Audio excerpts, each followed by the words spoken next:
Assalamu alaikum dear students, hope so you all are fine. Today we are going to start unit number 16 of Focus on Comprehension, Understanding Characters, Part 1, Oliver Twist, Mr. Sykes and his dog.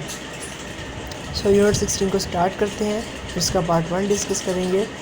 Unit number 16, Understanding Characters.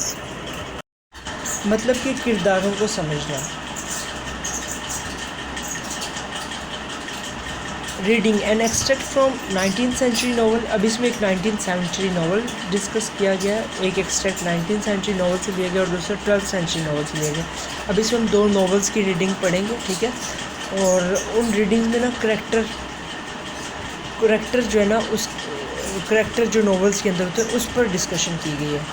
So let's start. Focus. Character in context.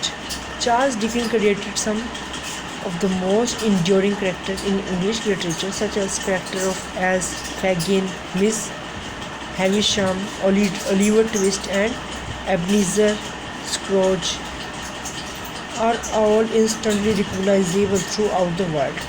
It is important to realize, however, that these characters are some memorable only because within the context of the novel. When we first meet a character, we usually form an opinion of him or her through an understanding of the way he or she interacts with other characters. In the following extract from Oliver Twist, we are properly introduced the character called Bill Sykes for the first time. अच्छा जी, Charles Dickens ने English literature में तादीर कायम रहने वाले ऐसे किरदार तख्लीक किए हैं. कुछ किरदार जैसे कि फैगन, मिस हैविशम, ओलिवर ट्विस्ट और एबेंजर स्क्रूज पूरी दुनिया में फ़ौरन पहचाने जाने वाले किरदार हैं. यानी कि उसने अपनी राइटिंग्स में इन किरदारों को इस्तेमाल किया है और इन किरदारों को इम्पोर्टेंट जो है एक्ट्स करवाए हैं इन किरदारों से. ये जानना बहुत अहम है, अगरचे ये किरदार सिर्फ इसलिए याद रहते हैं क्योंकि इनको उस नावल के तनाजुर में तख्लीक किया गया.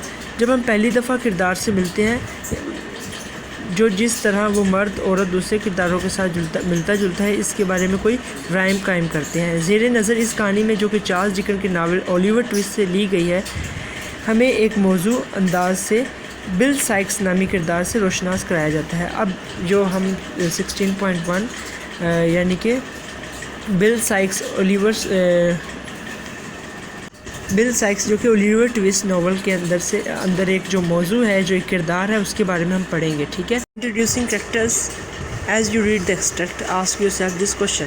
कह रहा है जब आप ये एक्सट्रैक्ट पढ़ लोगे तो खुद से ये सवाल करना कि डिकेंस ने क्यों टेक टाइम टू शो, क्यों जो है ना साइक्स को अपने डॉग के साथ इंट्रैक्शन थी ना, उसको क्यों उसने शो किया इस चैप्टर के अंदर, ठीक है. मेरे ख्याल से मैंने ये नॉवल पढ़ा है पहले, तो मेरे ख्याल से उसने इसलिए शो किया, क्रूवल बिहेवियर शो किया है उसका, विलियम साइक्स का अपने डॉग के साथ. और फिर डॉग की उसके साथ जो इंट्रैक्शन है, यानी कि डॉग उसके साथ अपनायत का बिहेव करता है और वो फिर अगेन एंड अगेन उसको टॉर्चर करता है और फिर वो उनके दरमियान कन्फ्लिक्ट पैदा हो जाती है. चलो चैप्टर स्टार्ट करते हैं. आप फिर अपने अंदाजे से इसका आंसर देख लेना जो आपको सूटेबल लगे. Paragraph number 1.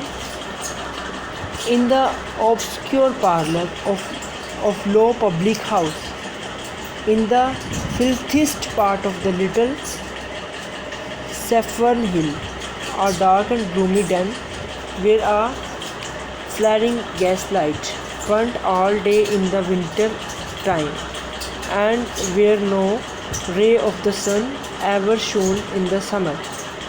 There sat brooding over a little paved mayor and a small glass strongly impregnated with the smell of liquor, a man in a velveteen coat, drab shorts, half boots and stockings, who even by the dim light no experienced agent of police would have hesitated to recognize as Mr. William Sykes.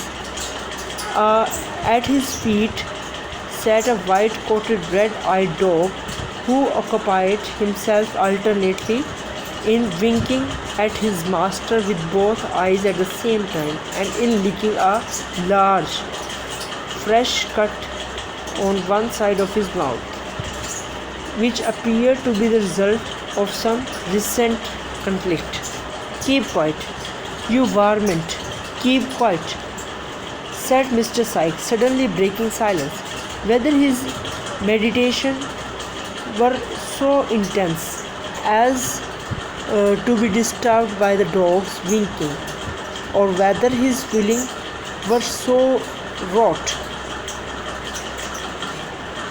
upon by his reflection that they required all the relief derivable from kicking an unaffording animal to allay them in matter for argument and consideration. Whatever was the cause, the effect was a kick and curse bestowed upon the dog simultaneously.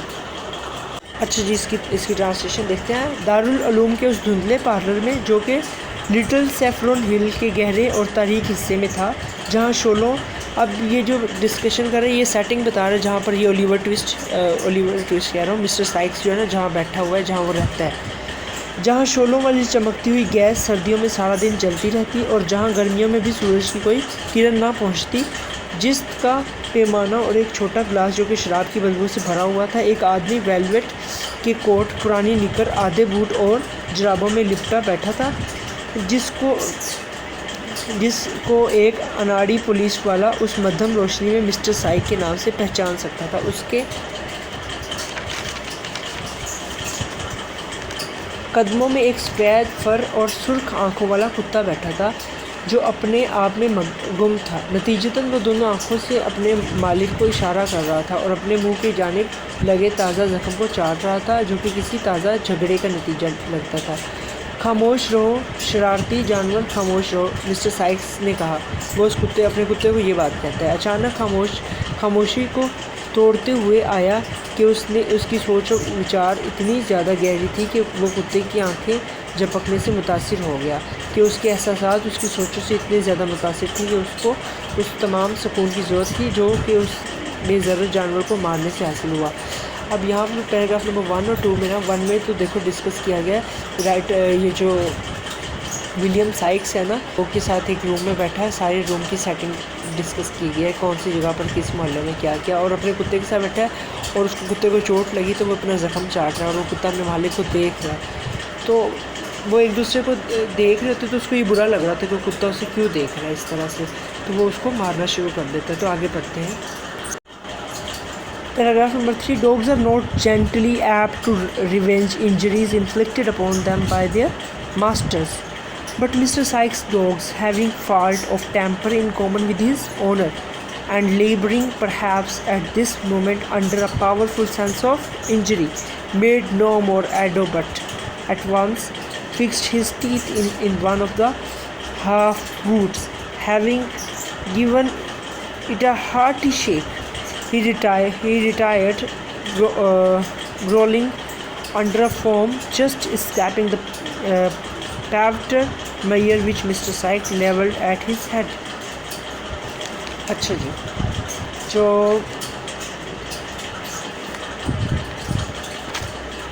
कुत्ते आम तौर पर अपने ऊपर अपने मालिकों की तरफ से लगाए गए ज़ख्मों का बदला नहीं लेते, लेकिन मिस्टर साइक्स के कुत्ते का रवैया अपने मालिक के साथ मिलता जुलता था।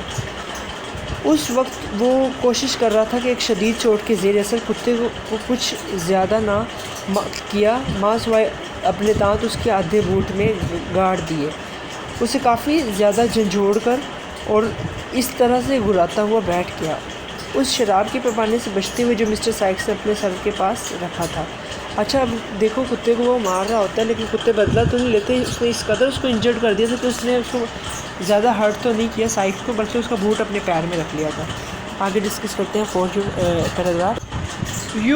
Would you said Sikes seizing the poker in one hand and deliberately opening with the other a large clasp knife he drew from his pocket. Come here, you born devil, come here. ये here. Do you hear? अच्छा, The dog no doubt heard, because Mr. Sykes spoke in the very harshest key of a very harsh voice, but appearing to entertain some uncountable objection to having his throat cut, he remained whether he was, and growled more furiously than before, at the same time grasping the end of the poker between his teeth and biting at it like a wild beast. अच्छा जी, तुम करोगे क्या तुम? Sikes ने कहा।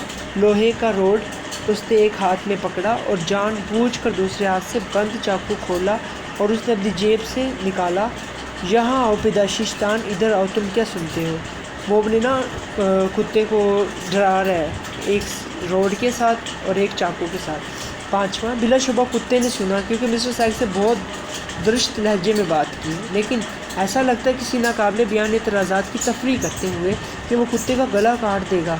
वो कुत्ता वहीं रहा जहाँ था और वो पहले से ज़्यादा गुस्से से घबराया था। साथ ही उसने उसको राड को अपने दांतों में चबाया और एक जंगली जानवर की तरह उससे काटने लगा।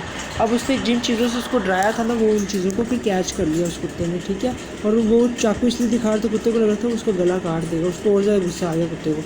आगे 6, 7, 8 में देखते हैं। This resistance only infuriated Mr. Sykes the more, who dropping on his knees began to assail the animal most furiously. The dog jumped from right to left and from left to right, snapping, growling and barking. The man cursed and swore and struck and blasphemed, and the struggle was reaching a most critical point for one or the other, when the door suddenly opening, the dog darted out, leaving Bill Sykes with the poker and the clasp knife in his hands. There must always be two parties to be quarrel, says the old adage. Mr. Sykes, being disappointed of the dog's participation, at once transferred his share in the quarrel to the newcomer. What the devil do you come in between me and my dog for? Said Mr. Sykes with a fierce gesture. अच्छा जी, इस मुज़ाहमत ने mister Sikes को और ज़्यादा गुस्सा दिलाया, जिसने अपने घुटनों पर झुकते हुए और ज़्यादा गुस्से से उसने जानवर पर हमला कर दिया। कुत्ता दाएं से बाएं उछला और बाएं से दाएं काटने की कोशिश करते हुए, घबराते हुए, भौंकते हुए वो आदमी के आगे गया और उसने कसम खाई और इस बदतमीज़ को मारा, और कशमकश एक इंतहाई अहम मोड़ पर पहुंच गई, एक या दूसरे के लिए।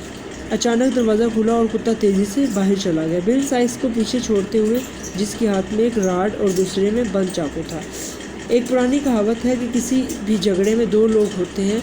मिस्टर साइक्स, जो कि कुत्ते के शामिल होने से मायूस हो गया, अचानक ही उसने लड़ाई वाला अपना हिस्सा नए आने वाले की तरफ मोड़ दिया।